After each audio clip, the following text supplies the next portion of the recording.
Muy buenas tardes, queridas amigas y amigos de Conversando en Positivo. Un gran abrazo a todas y todos quienes nos ven, nos escuchan permanentemente. Estamos aquí en Conversando en Positivo, en MCA Televisión, en una nueva edición, un nuevo programa para poder entregar información de sabiduría, información que nos pueda servir para nuestra vida, información para ir aprendiendo también y cambiando nuestra visión. Hoy día un programa especial, distinto, con un gran invitado, temas que muchas veces no lo tocamos, pero también es importante para abrir más los ojos. Él es Norman Cruz Marín, él es licenciado en Ciencias, con mención en Física de la Universidad de Chile, tiene un magíster en Ciencias Físicas, doctor en Ciencias Físicas del año 95. Ambos grados obtenidos en la Universidad de Santiago. Actualmente ejerce como académico en esta misma universidad en las asignaturas de Relatividad General, Introducción a la Cosmología, Introducción a la Astrofísica e Introducción a los Agujeros Negros en la carrera de Ingeniería Física. También es magíster en Filosofía de las Ciencias, Ingeniería Eléctrica e Ingeniería Informática. Ha sido miembro del Consejo Académico, vicedecano de Investigación, miembro del Comité de Posgrado y director del programa de posgrado, jefe también de carrera de Ingeniería Física. Sus principales áreas de investigación son la cosmología teórica y los agujeros negros de menor dimensionalidad. Bienvenido, Norman, gracias por estar con nosotros. Gracias, Gaby, por la invitación. No, al contrario, en realidad para mí es un desafío poder entrevistarte con estos temas. Generalmente hablamos de temas no tan directos a las, digamos, relacionados a la ciencia, pero no directos en la ciencia. La idea es que podamos conversar y quizás hacer alguna relación también entre la ciencia, el desarrollo humano, un poco las nuevas visiones. Quizás partiendo con eso, ¿cómo ves tú hoy día el mundo? ¿Cómo ves? ¿Ahí se ve un cambio también en el área de las ciencias en general? Mira, en lo que dice relación con mi área, claramente se ve un cambio enorme. Yo diría que se está viviendo un momento muy especial en esto, para ponerlo en términos muy generales, digamos, Claro, de lo que es el conocimiento del universo. O sea, yo creo que los adelantos tecnológicos han llevado a tener una cantidad de información enorme sobre el universo, sobre los problemas de astrofísica en general, que le ha dado a este conocimiento, que en algún momento era relativamente especulativo, estábamos especulando sobre cómo era el universo, lo ha convertido ahora en una ciencia, podríamos decir, experimental, una ciencia con una fuerte base observacional, y donde es posible poner a prueba todas nuestras teorías y los conceptos que alguna vez se formularon y se están formulando acerca del universo. sí, pues bueno, la misma astronomía hoy día con los nuevos observatorios también permite ir ampliando la mirada, ¿no? O sea, eso está creciendo, base, ¿no? Sí, yo diría que está creciendo a pasos agigantados la capacidad del hombre de observar fenómenos que antes eran absolutamente imperceptibles, como fue el caso, por ejemplo, de la detección de ondas gravitacionales hace muy poco. Claro, claro. Etcétera, y todo esto que tiene relación con las radiaciones que provienen desde tiempos muy cercanos al origen del universo, ha significado una revolución. El origen del universo se hablan de 13.000 y tantos millones de años, ¿no? Hacia atrás, claro, claro. ¿Y eso cómo se dimensiona esa cantidad de tiempo? Mira, o sea, uno puede hacer una dimensionalidad relativamente simple en términos de por ejemplo, medir la edad de una estrella. La edad de la Tierra incluso es útil. O sea, ¿cuántos años más o menos podemos calcular que tiene la Tierra en base a su data, ponte tú, de elementos radioactivos, etcétera? Yeah. Tú puedes ya tener una estimación, y esa estimación te da obviamente tiempos enormes, que yo diría que fue como el primer momento donde el hombre se comenzó a dar cuenta de que el tiempo, por así decirlo, tenía unas dimensiones muy grandes. Claro. O sea, no eran 6.000 años hacia atrás, te fijas, sino que en el caso de la Tierra eran millones de años hacia atrás. Y en el caso de las estrellas también. Y en el caso del universo en su conjunto, la gente puede hacer una estimación de su edad por lo que tú sabes que el universo está en expansión. Los grandes descubrimientos del siglo XX, digamos. ¿Ya? Entonces, si el universo está en expansión, bueno, en algún momento estaba contraído. ¿Ya? Y los modelos te permiten hacer una evaluación de eso. en base a las medidas de la expansión. Y eso te lleva entonces a las edades que más o menos hoy en día se estiman. Bueno, y ahí viene una serie de supuestos, todo lo que ha podido desarrollarse en la Tierra en estos miles de millones de años, ¿no? Todo lo que ha pasado, algunos hablan de civilizaciones, que han pasado civilizaciones, que han desaparecido. Bueno, sí, mira, si uno lo toma en los márgenes de tiempo cósmico, podrían haber pasado muchas cosas. Imagínate, claro, la historia humana es un instante dentro de la historia de la Tierra. Es probable. Claro, es probable. Norman, ¿qué es la cosmología? Partamos quizás con una cosa más simple. ¿Qué significa, digamos, qué investiga, qué comprende? Mira, la cosmología, como su nombre lo dice, estudia el cosmos. Pero para ser más preciso, en realidad estudia el universo a gran escala. ¿Sí? O sea, cuando tú consideras que el universo, consideras al universo como un objeto de conocimiento. ¿Sí? Ahora, es un objeto muy grande. O sea, hay que partir de la base, imagínate que estamos hablando de que el universo tiene miles de millones de galaxias. Y la galaxia en sí ya es un objeto grande. Y ya ha sido tal vez uno de los grandes logros, ¿no es cierto?, de la humanidad y de la ciencia, lograr llegar a una comprensión de cómo evoluciona este objeto tan grande, que nosotros decimos, bueno, es el todo, aunque tú sabes que hay teorías que hablan de múltiples universos, o sea, podrían haber otros además. Justo eso te iba a preguntar después, claro. Pero los multiversos. Multiversos, pero en principio, bueno, este gran objeto que es el universo, es el estudio de la cosmología.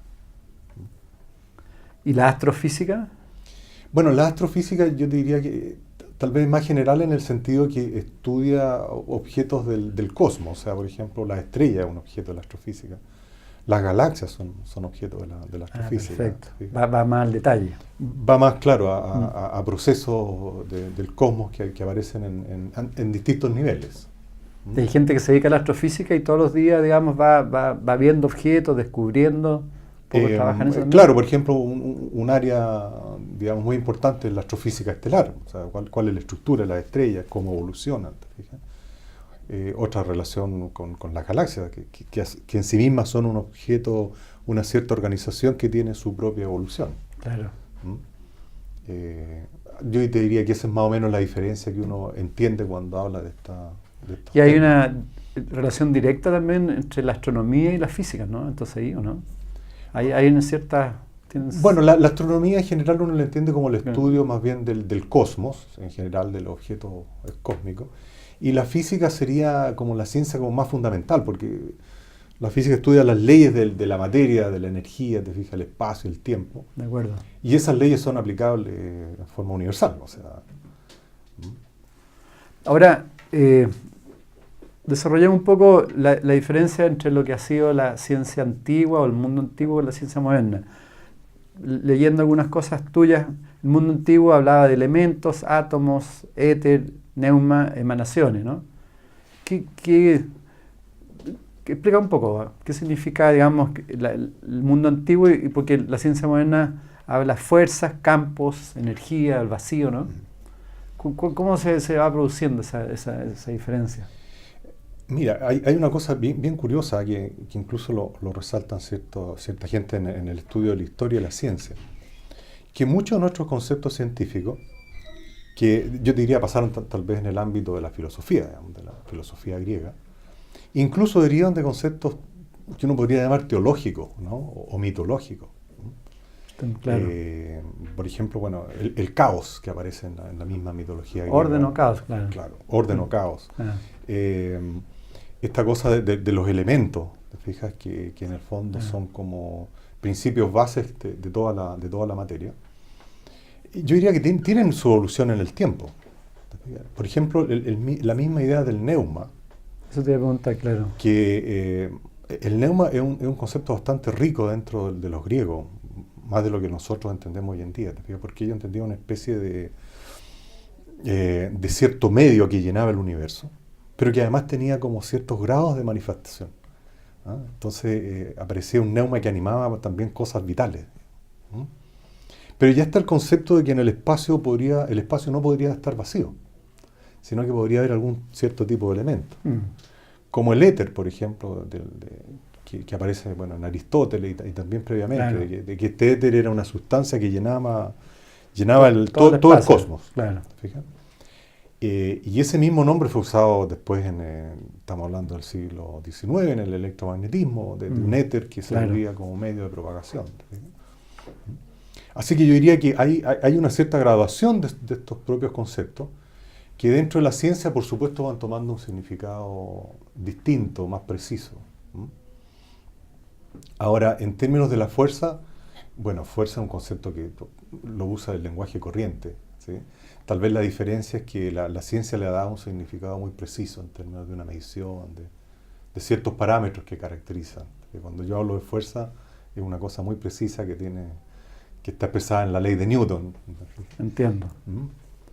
Pero yo diría que incluso muchos nombres, fíjate que hoy en día, por ejemplo, en cosmología, se habla de que el universo estaría lleno de una energía oscura. Y uno de los nombres para esa energía oscura es quintesencia. Y quintesencia es el nombre que tenían los griegos para este quinto elemento del universo. Sí, pues yo te iba a preguntar justamente eso, sí. Claro. Así que ahí yo te diría claro, que hay como una contradicción. Así. Hay una transición de estas intuiciones primordiales, digamos, que se dieron en la mitología, en la filosofía posteriormente, y que después obviamente aparecen también en la ciencia bajo una visión mucho más precisa, con un significado muy, muy técnico en términos de energía. ¿Y cuál es bueno, campos energéticos? Eso también, originalmente ya se hablaba algo de energía, ¿no? Mira, la idea de campo en sí es una de las ideas tal vez más maravillosas de la física. Tal es así que el propio Einstein decía que le parecía que él, y la idea de campo, tú sabes, viene de un físico inglés de apellido Faraday, en el siglo XIX. Y él introduce esta idea de que o sea, cuando uno ve la atracción de los cuerpos eléctricos, tú dices, bueno, pero esta cosa es mágica. Digamos. Yo pongo un imán y atrae otro imán. Aquí hay magia entre medio. Entonces él dice, bueno, hay una realidad física entre medio de estos elementos. Es un campo. Aquí hay un campo de energía que está entre ellos. Claro, lógico. Y que es el que permite esta atracción. ¿Ya? Y entonces le da un sentido físico muy preciso a que efectivamente fuera de la materia existen estos campos de energía. Y bueno, Einstein dice que para él ese concepto es fundamental en la física. Incluso, por ejemplo, él dice, yo creo que Faraday puede ser un científico tan grande como Galileo, solamente te fijas por esta formulación. Y este mismo concepto después ha penetrado la física. Y la física entiende ahora las interacciones, obviamente, entre distintos tipos de interacciones, como la gravitacional, que actúa entre los planetas, digamos, atrayéndose, o la eléctrica, en base a estos campos que están en el espacio. Y en ese sentido, ¿cómo se diferencia con la filosofía, con la física más antigua de Newton, que de alguna otra forma de a poco se está cayendo, ¿no?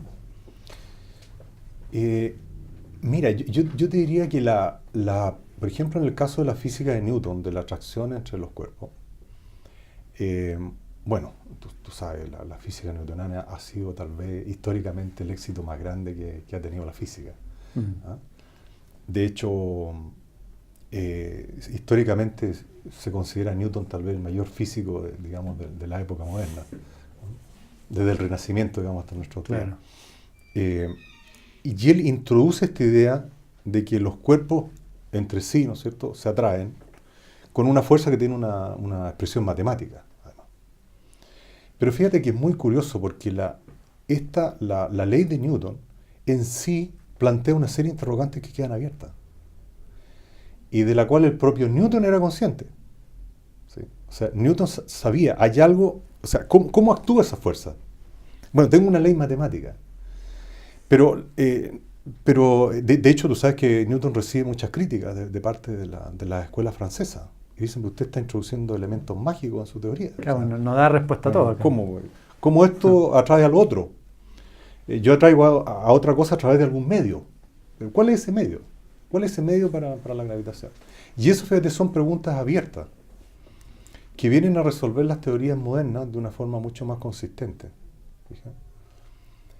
Bueno, la respuesta moderna no es simple, porque la concepción de Einstein es que efectivamente el espacio en sí, ¿te fijas? Es un actor dentro de los fenómenos físicos. ¿Ya? Entonces el espacio que separa los cuerpos es un actor físico, tiene una dinámica. ¿Ya? Y la gravitación entonces se explica por la curvatura del espacio-tiempo en torno a los cuerpos. ¿No? Pero yo diría que tal vez la idea central ahí, que es, creo yo, una de las grandes revoluciones del pensamiento, es decir, que el espacio es un ente físico que tiene dinámica. El espacio no es una cosa que está independiente de todos los fenómenos. ¿Sí? Ahora, siguiendo eso un poco, todo lo que es energía solar y su conversión a la energía eléctrica, también cada vez se habla más del tema del sol, el tema del electromagnetismo. De hecho, no sé si has escuchado del fenómeno Schumann, que el señor Schumann que hizo, se supone que hace todo un estudio respecto a la frecuencia electromagnética entre el Sol y la Tierra, y que cada vez es más acelerada, y eso hace que sintamos que el tiempo hoy día en vez de 24 horas son 16 horas. Yeah. ¿Qué está pasando con el uso toda la relación entre la energía solar y su conversión a energía eléctrica? Mira, bueno, para mí la respuesta puede ser relativamente obvia, en el sentido de que claramente la humanidad se ha dado cuenta que tiene que sustituir los combustibles fósiles, ¿no es cierto?, y dar lugar a energía limpia, a una energía nuclear limpia. Tú sabes que la energía del Sol es energía nuclear, producida por fusión, pero que llega a nosotros en forma limpia, y que es una energía además enorme. No sé si tú sabes más o menos las cantidades, etc. No. Pero la energía que llega al Sol en un año es equivalente alrededor, así en números redondos, a 10.000 veces lo que la humanidad gasta en ese año. Fíjate lo que te estoy diciendo, o sea, lo que la humanidad gasta en este momento son cantidades enormes de energía, a través del petróleo, etc. Lo que llega al Sol es 10.000 veces más que eso. Por supuesto te llega a los océanos, te llega a todos lados, que no es directamente, digamos, aprovechable, pero es una energía enorme. Por lo tanto, en principio uno podría pensar de que está disponible ahí una fuente que podría mover la civilización. Y ahí, ¿cómo el fenómeno del electromagnetismo, tanto que se habla? ¿En qué sentido es esto? ¿Cómo afecta a nosotros los seres humanos? Mira, no soy... Por ejemplo, se habla también del concepto vibración, que tiene que ver también con esto. ¿La física qué dice al respecto? Bueno, mira, la física, yo diría que trata de cuantificar los fenómenos y poder describirlo a través de ciertos lineamientos matemáticos. Matemáticos, claro. Bueno, lo que uno puede observar es que efectivamente todo lo que tiene que ver con el electromagnetismo, que en el fondo son todas las frecuencias que nosotros recibimos de muy variadas, digamos, son fenómenos oscilatorios, son fenómenos vibratorios. Eso es claro. Y el electromagnetismo, tú sabes, cubre toda la gama, desde las radiaciones visibles, exactamente, claro, hasta la infrarroja que no vemos, ultravioleta, etcétera, claro. Y ahí hay un enorme espectro que tiene distintas influencias sobre el ser humano, digamos, y sobre las cosas, ¿sí? Bueno, bajo ese punto de vista estamos, si tú quieres, inmersos obviamente en la radiación del Sol. Eso es un dato muy objetivo de la causa. Claro, porque por ejemplo se plantean personas que están como en contra, se puede decir, de los alimentos transgénicos, que básicamente los alimentos naturales, orgánicos, les llega el fotón, o sea, les llega energía y nos llega, en el fondo nos estamos alimentando de energía viva. Claro. Y que los alimentos transgénicos no tienen fotones, no tienen vida, entonces nos estamos alimentando de algo muerto. O sea, yo no creo que sea preciso eso, porque efectivamente, no sé, me imagino que una planta transgénica también realiza el proceso de fotosíntesis. Lo que sí es preocupante es que el hombre juegue con un proceso que lleva millones de años. Eso obviamente nadie ha demostrado que lo podamos hacer mejor que eso. Es decir, cualquier ser vivo, ¿no es cierto?, llegó a su estado después de un proceso de millones de años. Imagínate en el caso de las plantas. Claro, claro. Son millones de años, miles de millones de años en algunos casos de evolución. Exactamente. Y entrar a perturbar eso, no es claro que esos productos vayan Sí. a no producir, ¿no es cierto?, otros daños colaterales. Buen argumento. De hecho, ese el que tú estás dando es un argumento que entregan que por eso mismo que el ser humano cada vez se está dañando más, porque no está acostumbrado a ese tipo de alimentos. Claro. Y no sabemos todas las relaciones, digamos, de un ser vivo que ha estado por millones de años adaptándose a un entorno. Justamente. Que uno lo cambie y la cosa siga Justamente. igual. Ahora, el universo tiene leyes, ¿no? O sea, que lo equilibran y lo desequilibran. ¿Tiene un funcionamiento? Mira, desde el punto de vista de la cosmología, yo diría que tal vez el modelo es más simple, ¿ah? Porque y eso tal vez es bien importante entenderlo en cómo la física fabrica modelos, ¿ah? Y esto siempre se lo trato de mostrar tal vez a mis alumnos de primer año. Por ejemplo, cuando tú dices, ¿qué objeto es la Tierra? La Tierra es un objeto complejo, ¿sí? La Tierra tiene capas, ¿no es cierto? Por supuesto, claro. Tiene la tectónica de placas estas que te producen los terremotos, etc. O sea, todos vivimos en la Tierra, sabemos que es complejo, hay montañas, etc. De manera que si uno quiere entender a la Tierra desde el punto de vista de la geología, está ante un mundo riquísimo, lleno de fenómenos particulares. Y la geología es una ciencia que estudia, ¿no es cierto?, la Tierra. Pero si tú quieres estudiar a la Tierra desde el punto de vista de su gravedad y de su dinámica en el sistema solar, resulta que la Tierra es una esfera casi perfecta, y que para última instancia respecto al Sol es un punto.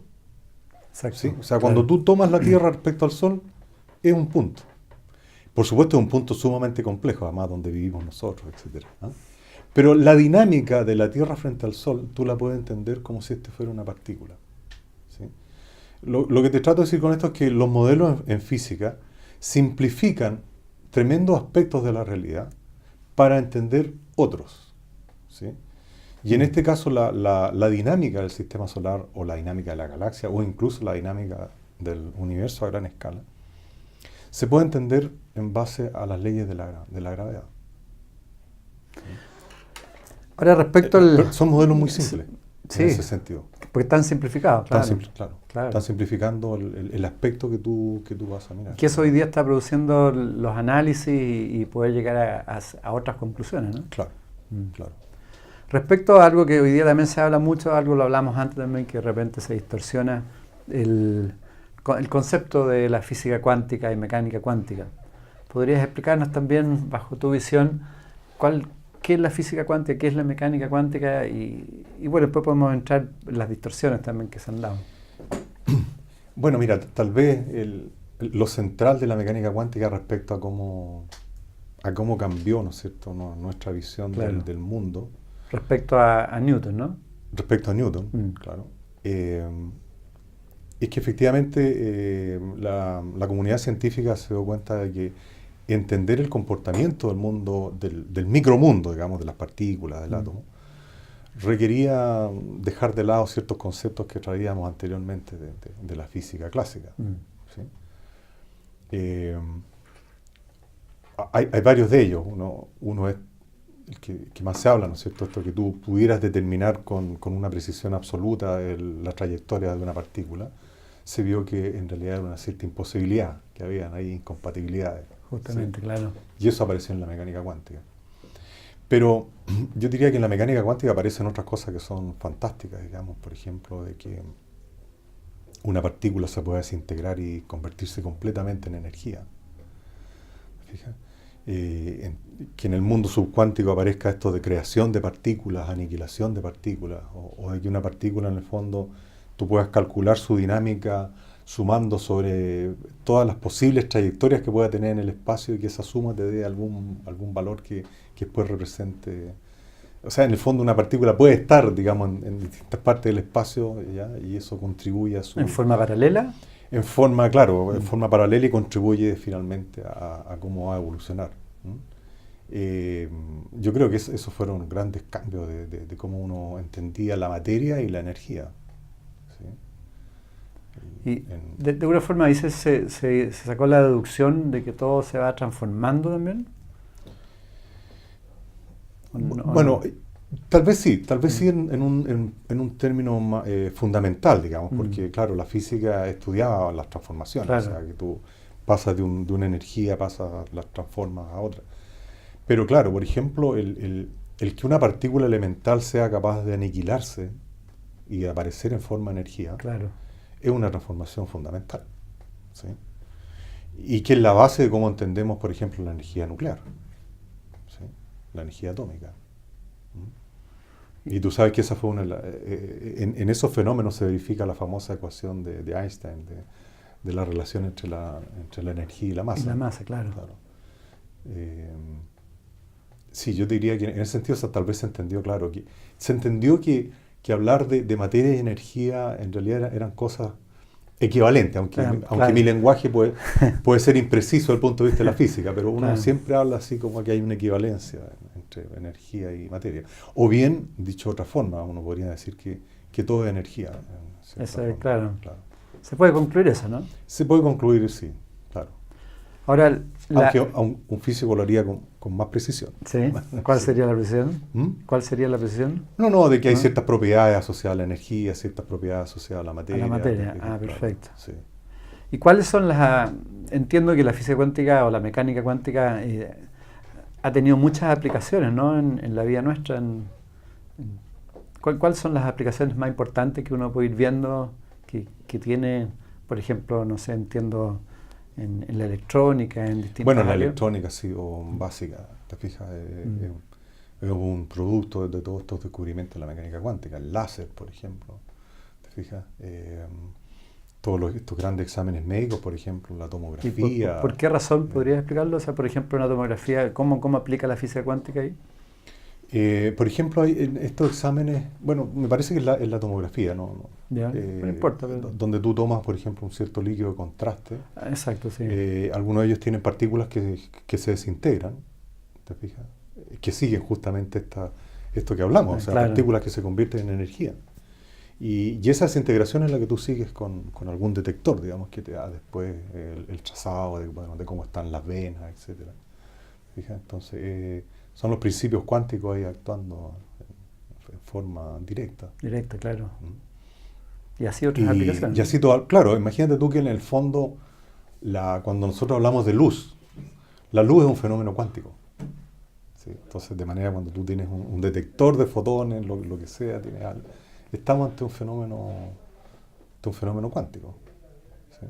¿Y cuál es la diferencia entre la mecánica cuántica y la física cuántica? ¿Hay una diferencia? No, yo diría que es lo mismo, sí, son nombres. Y respecto, no a la física cuántica específica, pero también tú hablaste antes, y tú eres especialista en los agujeros negros. Explícanos un poco también de la energía oscura, los agujeros negros. ¿Qué pasa? Porque ahí también entiendo que tú también lo planteas en algunos estudios que todavía no hay respuestas precisas, absolutas, ¿no?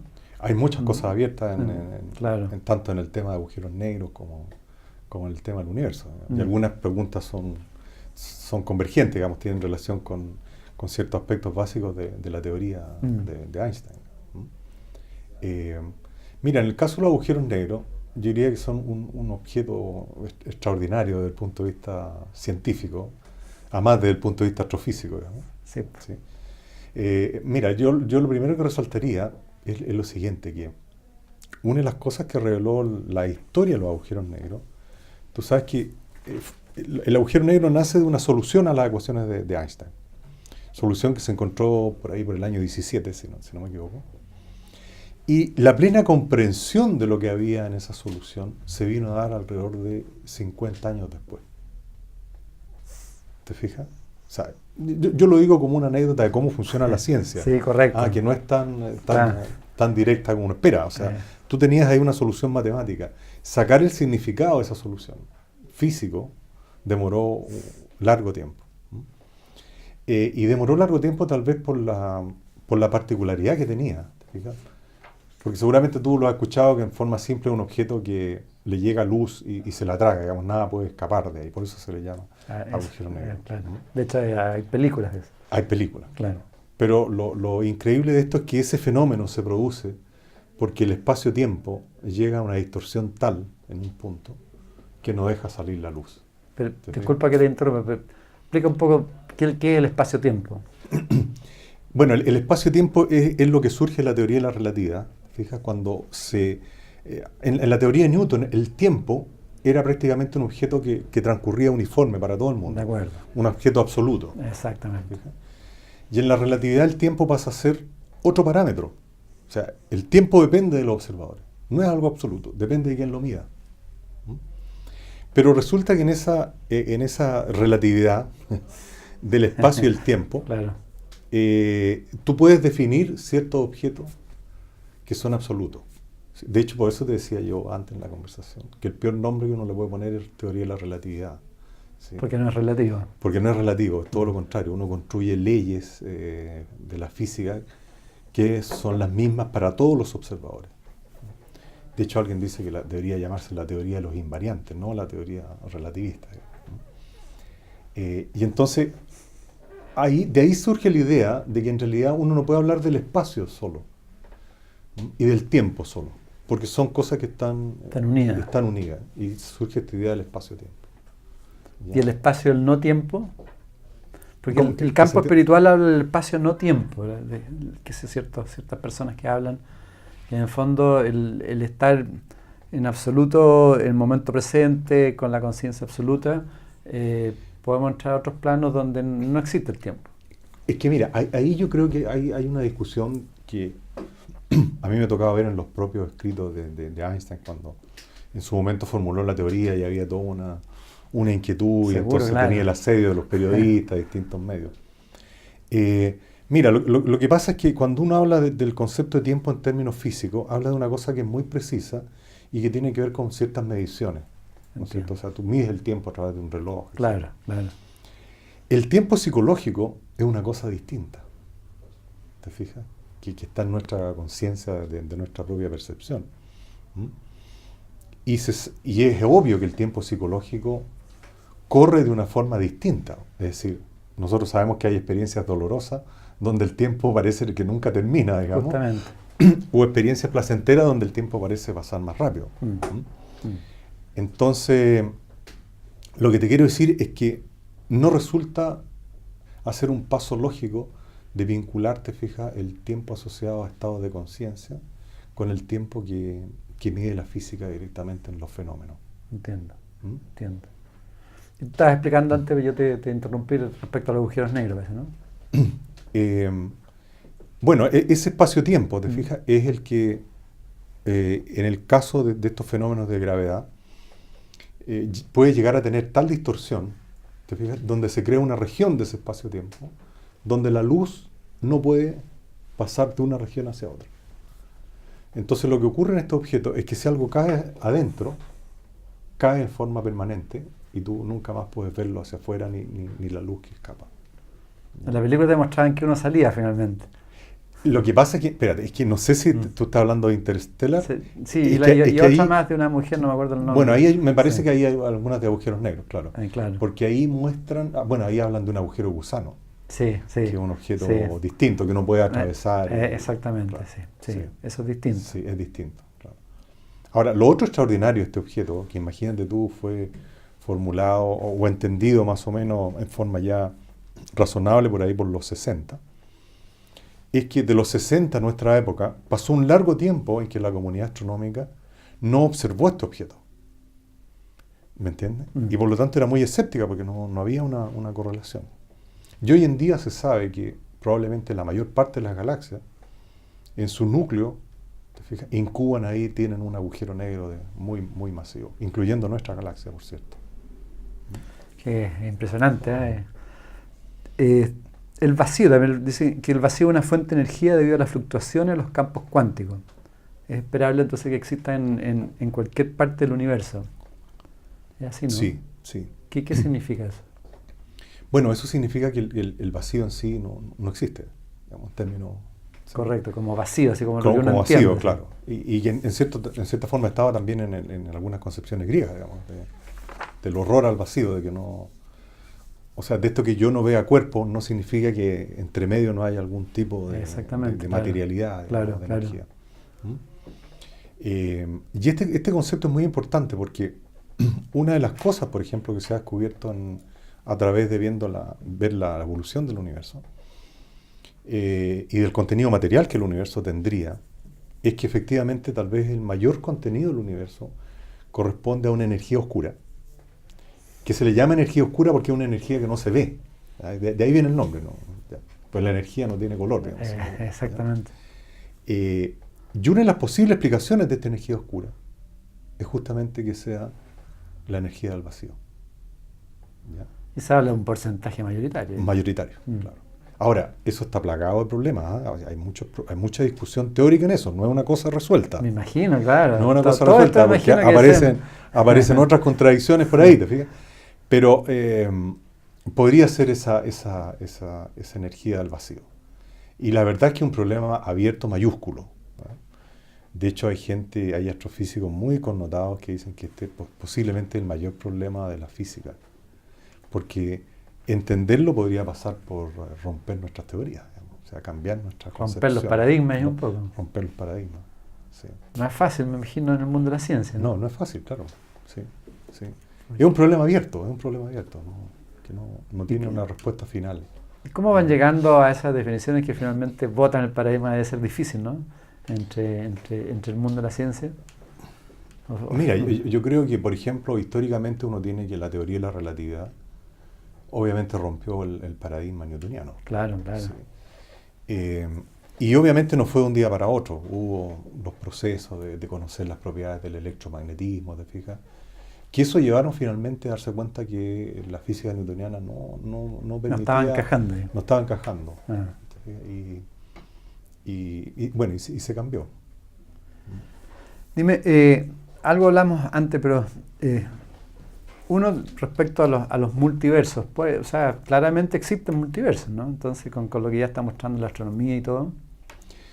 Mira, no en el concepto exacto que se habla de los multiversos, porque en principio serían otros universos, ¿me entiendes? O sea, imagínate, el universo nuestro es suficientemente grande para Claro. no poder imaginarlo, digamos. O sea, apenas puedo imaginar el tamaño de una galaxia, ¿no? Sí, pues. O el tamaño del sistema solar ya nos resulta difícil de imaginar. Estos serían otros universos, ¿sí? Que se postulan en algunas teorías, digamos, ¿sí? Pero su existencia obviamente no está probada, no es algo que podamos decir que es una teoría asentada. Son especulaciones. Especulaciones de acuerdo a lo que se está viendo, ¿no? También. De acuerdo yo te diría de acuerdo al avance de ciertas teorías. Ahora, eso es una de las cosas extraordinarias también en la ciencia. Te fijas que en base al conocimiento que tú formulas, seas capaz de predecir nuevos fenómenos, nuevas situaciones. Y ahora, digamos, la ciencia se involucra de repente porque también hoy día, bueno, al hablar de esto también se habla que podemos estar en universos paralelos, que podemos estar en distintas dimensiones, que somos seres tridimensionales, pero también podemos estar en una cuarta, quinta dimensión. ¿Cuál es tu visión de eso? Mira, bueno, en la física hoy en día, por ejemplo, en la teoría de cuerdas se habla de que en realidad el universo podría tener 11 dimensiones. Exactamente, sí. Justo.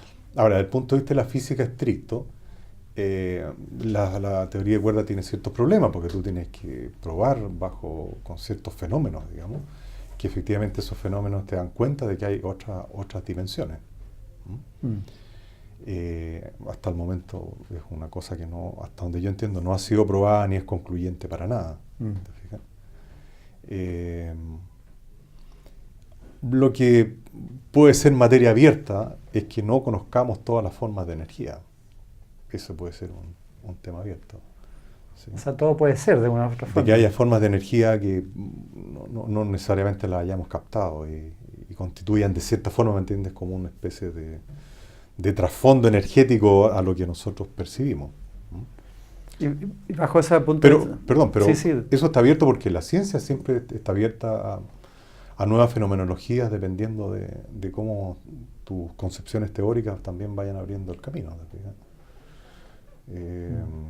En el caso, por ejemplo, imagínate esta posibilidad de los agujeros de gusano, donde tú podrías viajar de una parte del espacio y aparecer en otra. exactamente. Era un concepto, creo yo, que no estaba ni siquiera en la imaginación de mucha gente antes de la teoría de la gravitación. Claro. Claro. Por ejemplo, tanto Amit Goswami, que algo te hablé de él, que era un físico cuántico, por ejemplo, él dice el mundo es conciencia, la conciencia debe ser la base del ser. Y que en el libro El albedrío no existe una descripción matemática del ser. O sea, él plantea que todo es conciencia y que de alguna otra forma está comprobado.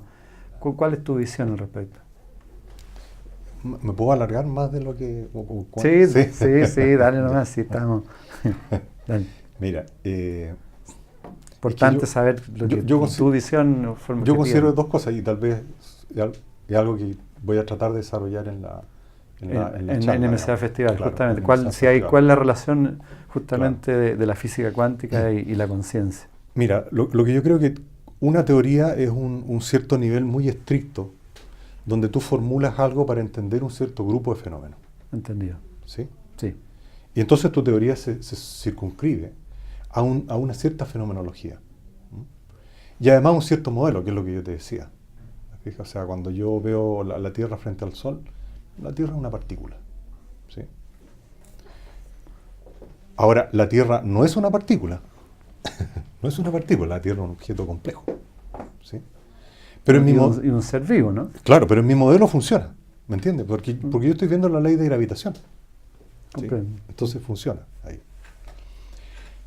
Entonces lo que te quiero decir es que cuando uno tiene un cierto aprendizaje del conocimiento científico, como el aprendizaje, por ejemplo, que ocurrió con Copérnico, por decirte algo, o sea, la Tierra no es el centro, el Sol era el centro, etcétera, y todas nuestras concepciones que de ahí, etcétera, han derivado. Así es. Lo que yo pienso, cuando tú tienes ese conocimiento, si tú lo quieres relacionar con el resto del conocimiento, hay que ponerlo en un contexto teórico metacientífico.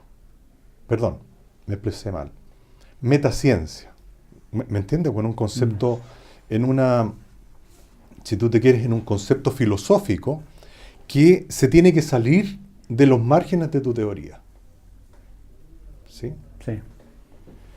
Por ejemplo, cuando yo digo el hombre no es el centro del universo, fíjate que esa frase, que es muy simple, está llena de connotaciones que son antropológicas. No sé si me explico en esto. O sea, connotaciones que tienen que ver con nuestra situación como seres humanos. ¿Sí? Cuando yo explico la teoría de Copérnico no es antropológica. Es una teoría que está dando cuenta del movimiento de los cuerpos. Yeah. ¿Te fijas? Sí. Ahora, obviamente, en términos del pensamiento humano en general, ¿no es cierto?, yo tengo que integrar ese conocimiento. Lo integro, pero en una esfera distinta. ¿Sí? Sí, correcto. ¿Ya? Ahora, en esa integración, yo creo que hay múltiples interpretaciones, no es única. Porque me estoy poniendo en un marco filosófico que necesariamente va a tener ciertas connotaciones o ciertas particularidades, va a depender de tu propia experiencia también. De la propia experiencia, va a depender de la comunidad, de pensamiento. Claro, exacto, sí. Y ahí entonces yo creo que hay una relación que no es unívoca entre el pensamiento científico y lo que tú extraes de él hacia otra esfera y cómo lo interpretas, digamos. Entonces, por ejemplo, en el caso de algo así como esta expresión que él dice, bueno, todo es conciencia, si yo digo eso me estoy poniendo desde un punto de vista metacientífico, es decir, más allá de mi teoría. Más allá de la ciencia, claro. Sí. Sí. No sé si se entiende. Sí. ¿Ah? Porque si yo estoy haciendo una teoría para explicar el movimiento de los cuerpos, bueno, no estoy hablando de la conciencia. ¿Sí? Si hablo de la conciencia, me tengo que poner desde la perspectiva del pensamiento humano en general, que obviamente está, porque uno puede decir, bueno, en última instancia el científico es alguien que está usando su racionalidad para entender el mundo. Y esa racionalidad pertenece si tú quieres, al dominio de la conciencia, donde podemos estudiarlo, ¿te fijas? Y que es un poco lo que, como te decía, quiero desarrollar ahí en el festival, de que efectivamente la ciencia tiene dos contribuciones, una a nuestro conocimiento del mundo, es decir, bueno, existe el sol, etcétera, y un desarrollo que pertenece al conocimiento, al autoconocimiento nuestro, a través del pensamiento. ¿Sí?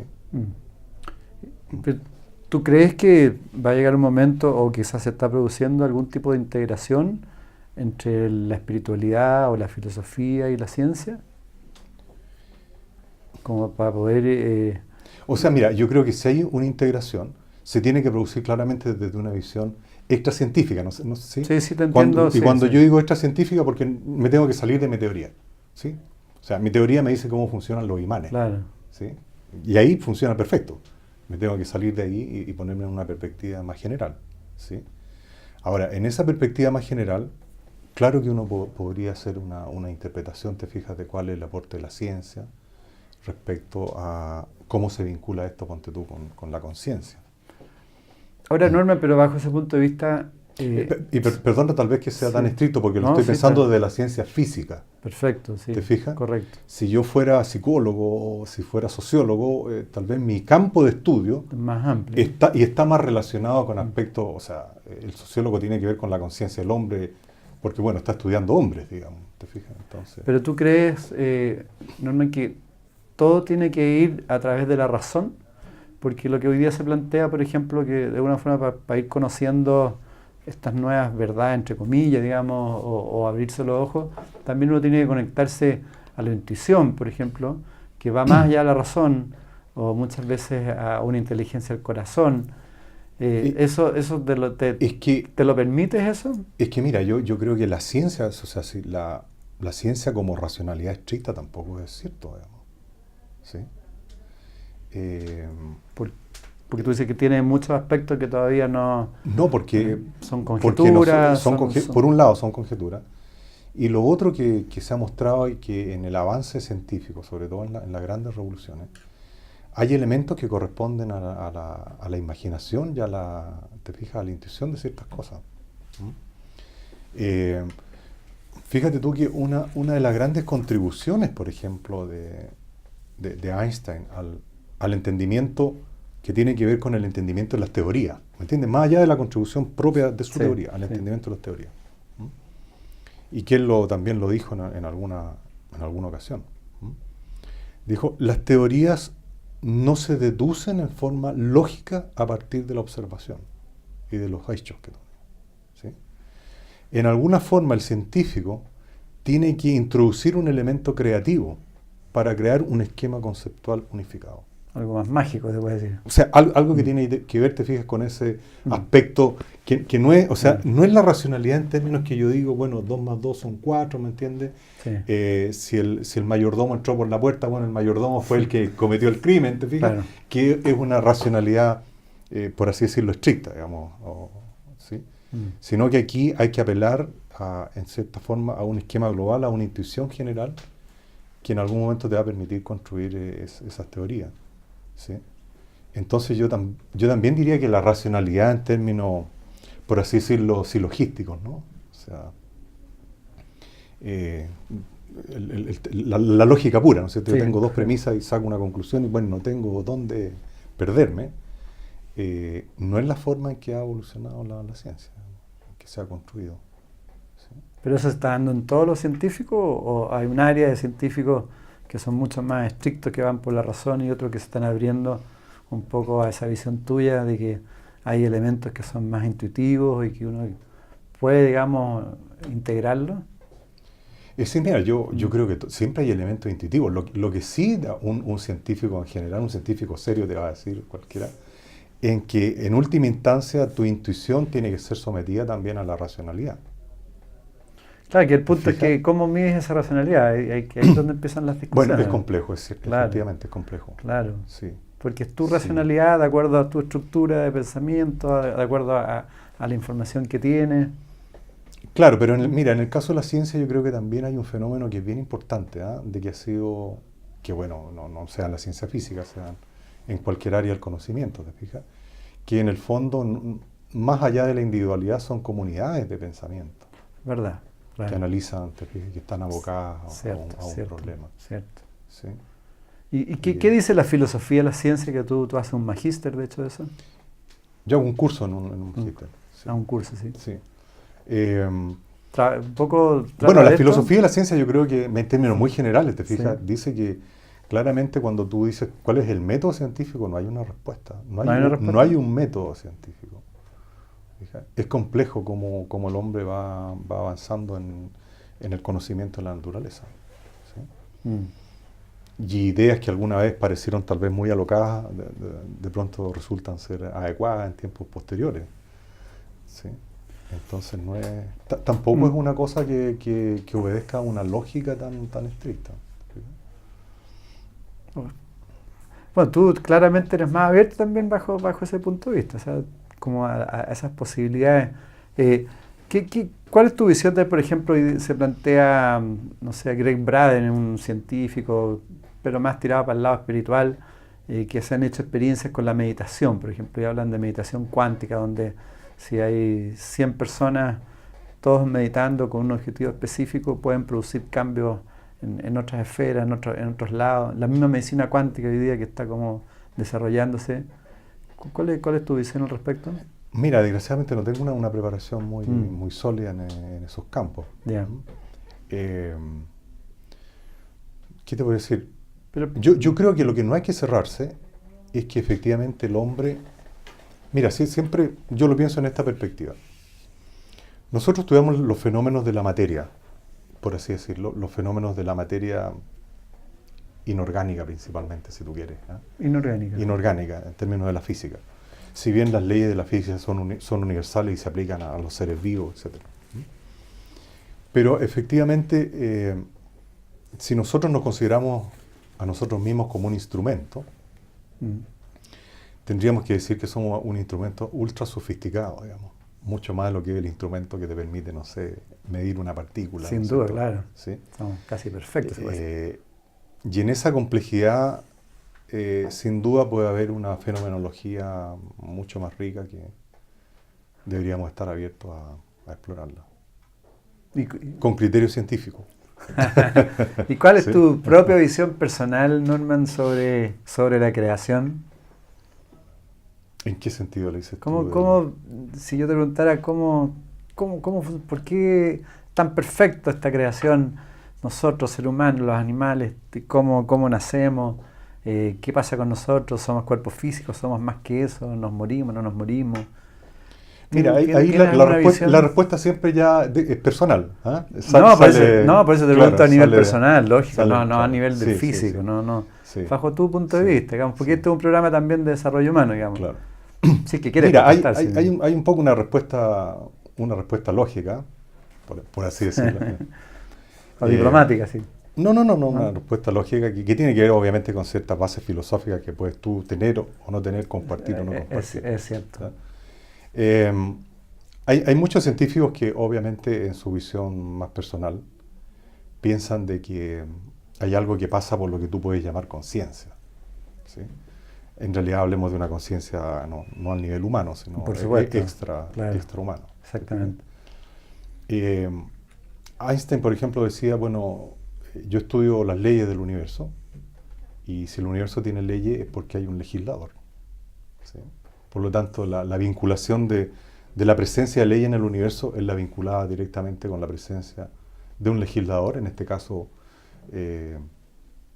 ponle el nombre de Dios, si tú quieres, creador, o un creador, o bien una conciencia, etc. Lo que obviamente resulta sorprendente es que, y esto es algo que nace, ¿no es cierto?, de que el universo efectivamente sea comprensible. ¿Sí? De que tú puedas comprender el universo a través de leyes matemáticas. Y ahí hay un postulado, te fijas, extracientífico. Extracientífico, porque tú partes de la base de que puedes entender el universo a través de leyes. Eso es algo que no está probado. Eso es una intuición fundamental, digamos. O sea, es la intuición que mueve al investigador. Yo soy capaz de entender una unidad que está subyacente en los fenómenos. ¿Sí? Ese es un postulado filosófico. ¿No? Sí. Y por lo tanto, en cierta forma, tú estás partiendo de la aceptación de cómo sea eso va a depender del investigador, ¿no es cierto? Pero de que puede haber una conciencia que es la que está finalmente presente en estas leyes. ¿Y cuál sería el sentido humano, individual de la existencia? ¿O para ti? ¿Tiene algún sentido la vida en sí? Para mí sí. ¿Sí? Sí. Yo creo que la vida tiene que ver con la evolución. Con la evolución. Sí. Con una trascendencia. Que hay un perfeccionamiento, digamos, en la vida. Sí. Y que lo intuyo también a través de la humanidad, aunque haya mucho pesimismo y uno diga que el hombre no ha aprendido nada. ¿No? Claro, quizás parte de la evolución. Pero yo creo que a través de la historia, el hombre efectivamente ha ido en una evolución y en un perfeccionamiento. Ahora, bajo todas las evidencias que están dando, uno también podría deducir que pueden existir otras razas u otras vidas en otros planetas, en otros mundos, ¿no? Que quizás no tenemos la capacidad de llegar a ellos. Mira, para mí, para ser muy franco, ese es casi un dato de la causa. Es decir, la cantidad de planetas que pueden existir en el universo es tan inmensa de que lo más probable, y sería, si tú quieres, altamente asimétrico, digamos, que fuéramos los únicos seres vivos con grado de inteligencia nosotros, en un universo que es vastísimo. Así que uno debería esperar que hubiera muchos otros seres. ¿Sí? Y ahí quizás, bueno, también hay teorías conspirativas de eso también, en términos de que no toda la información de la forma como se transportan los cohetes, todo es real, digamos, que debería existir mucha más capacidad de moverse mucho más rápido en el universo. Porque un poco lo que yo he escuchado de ciertos físicos también de ciencia que no tenemos ninguna capacidad de llegar a ningún otro planeta o ver otras vidas, digamos, por un problema de transporte, que están a años luz, miles de años luz, claro. Las posibles vidas más cercanas. Mira, eso es cierto si uno lo interpreta con nuestro conocimiento físico actual. Eso es cierto. Tenemos graves imposibilidades de hacer estos viajes. ¿Te fijas? Se requieren velocidades altísimas, cercanas a la velocidad de la luz, para que tú efectivamente puedas hacer viajes a estrellas, por ejemplo. Viajes, digamos, viables. Viables, claro. Sí. Pero yo digo que la propia ciencia también ha abierto camino. Es decir, esta idea, por ejemplo, del agujero de gusano, que es una idea especulativa, por cierto, no es algo que... Pero pienso que nuestras posibles futuras teorías a lo mejor nos abren el camino de una comprensión distinta de la energía y tal vez de nuevas posibilidades entonces para poder viajar en el espacio. Claro. Quizás llegue el momento ya que se haga más abierto, ¿no? Ahora, eso es especulación, digamos, es una... No, claro. Pero bueno, el hombre, imagínate tú, si uno lo piensa en el año... ¿Cuándo fue que los hermanos Wright volaron? En 1901, ¿no? Por ahí. Y quién diría que en los 60 el hombre llegaba a la luna, o sea, 60 años después. ¿Sí? Mi abuelo, por ejemplo, que tenía 70 por ahí, cuando el hombre llegó a la luna, no lo podía creer, para él era ciencia ficción esto. Sí, entonces, bueno, hay que estar abierto a... Ahora también, respecto a la energía, si se plantea que todo es energía, también podemos deducir que somos seres energéticos y que nos estamos transformando y que por lo tanto no existe la muerte. Bueno, eso podría ser una deducción. Una deducción que se puede extraer bajo cierto supuesto. Claro. No, lo que te iba a comentar es que alguna vez escuché que en la NASA, si no me equivoco, o alguna agencia asociada, digamos, tienen proyectos que son financiados, ¿ya?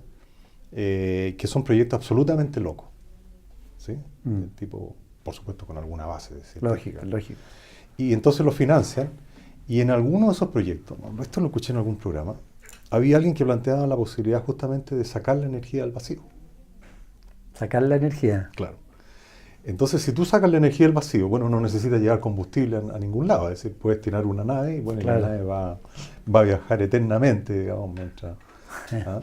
Y según dicen, bueno, la habrían financiado ahí para ver a qué resultado llegaba. Puede llegar a algo como puede no llegar a nada. Pero, Yo creo que se van a llegar ya se está llegando, que hay muchas cosas que no se informan todavía, claro. posiblemente. Para terminar, Norman, se me había quedado otra pregunta respecto a la naturaleza de la observación, porque también se habla de que el movimiento de los objetos puede ser descrito, ¿no es cierto?, en términos de posibilidades. ¿Cómo funciona eso, el tema de la observación y el observador? ¿Pero en qué términos lo planteas tú?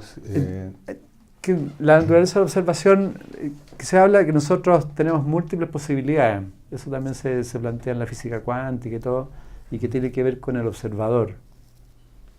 Mira, yo creo que eso ha sido un poco una distorsión de la física cuántica. Sí. Claro, que se plantea... En la física cuántica el observador yo diría que está jugando el papel de que en realidad es un instrumento que mide. No es el observador en términos de una conciencia ajena al instrumento. Entiendo. Yo diría que es una extrapolación. ¿Sí? Sí. Digamos una extrapolación de esto del fenómeno de la dependencia, te fijas en la medida cuántica respecto a la observación. Entiendo. ¿Ya? Sí, ahora si tú me preguntas por la relación observación-teoría, bueno, ese es un campo sumamente complejo en realidad, ¿no? Lo que uno observa no es algo muy limpio. Está cargado de teoría en el fondo. Y de la propia visión de uno. De la propia, claro, de nuestros propios conceptos de la realidad. Justamente, si de hecho se ve en una película, qué sé yo, cuando llegaban los españoles en los barcos, que lo que estaban los indígenas no lo veían porque no estaba dentro de la información de ellos. Claro. Entonces no veían los barcos. Claro. Entonces uno va viendo de acuerdo a la información que tiene. Claro. Sí, el ojo, bueno. Tú sabes que el fenómeno más común es el tamaño de la luna, no sé si te has fijado. Que la luna sale cuando se levanta la luna llena, Sí. Y tú la ves enorme en las montañas. Cierto. Y después arriba la ves con el tamaño usual. Y la luna no ha crecido, ¿te fijas? Exactamente. Ha sido nada más que tu mente que al comparar la luna con la montaña, es un efecto óptico. Pero bueno, eso muestra que nuestro cerebro es un sistema complejo, Justamente. No engaña. Bueno, y hay otro tema, pero ya para otro programa que tiene que ver con lo que hemos hablado, el tema de la información, que es energía, lo que hablamos un poquito fuera de programa, de cómo podemos nosotros ir transformando esta información también, y que eso se relaciona a los campos de la salud y otros campos. No sé si quieres dar tus últimas palabras para la gente que te está viendo. Mira, tal vez nada más volver sobre esto de la charla en el festival. Perfecto. Que mi idea central, creo yo, es resaltar estos dos aspectos de la ciencia. Uno, como conocimiento que tú obtienes nuevo, digamos, Claro. ¿no? Y puedes decir que ahora existe un objeto como el agujero negro. Y lo otro es cómo la ciencia ha sido un elemento que ha permitido el conocimiento del propio pensamiento humano, digamos. Cómo pensamos como humanidad. Sin duda. Muchísimas gracias, Norman. Gracias, Carlos. Y muchas gracias por estar con nosotros y hasta una nueva oportunidad.